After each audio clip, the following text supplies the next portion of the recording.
Hello, and thank you for joining us for this Clackamas County Emergency Operations Center update for the week of November 2nd, 2020. I am Kimberly Dinwiddie, the county's Public Information Officer.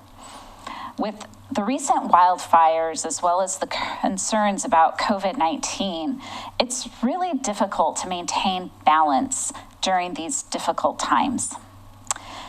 So we've asked Clackamas County's Crisis Program Supervisor, Dr. Jeffrey Anderson, to have a conversation with us today about how to maintain balance during these challenging times. Thank you for joining us, Dr. Anderson. Absolutely, Kimberly. So yeah, balance has been really difficult for a lot of us to achieve during these times.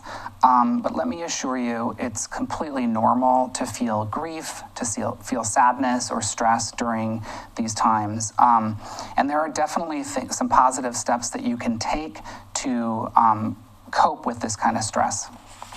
I know I like to go hiking with my dog. Yeah, that's a great example of how to cope with stress. Others would include, watching a favorite movie or maybe working on a hobby. Also, get enough rest, make sure to eat healthy meals, maintain some kind of schedule, and focus on something practical that you can do to make something better in your life. Other tips: take some time in your day to calm yourself with relaxation exercises. And also reach out if you're feeling isolated or lonely. Make sure that you connect with your community either virtually or in a socially distanced way. Pick up the phone and call an old friend. There are definitely people out there who want to connect with you and support you. Great. However, I do know some people that use alcohol to help them relax. Is that a good idea?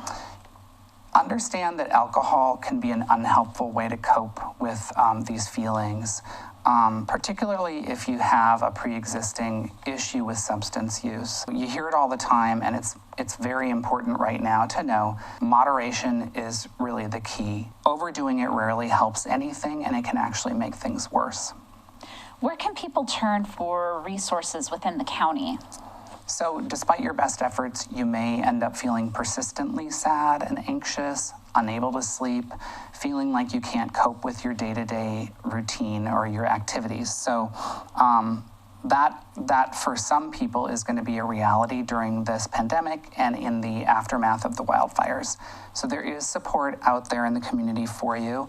Our crisis and support line is available 24/7 at 503-655-8585.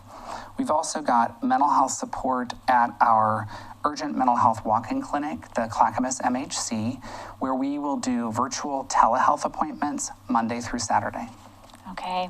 Well, I'm sure people are really grateful for that help. Do you have any other suggestions for us? Just know that you're not alone and that we're here for you. Great. We really appreciate this advice. So thank you for joining us, Doctor. And thank you for joining us, and we will see you next week.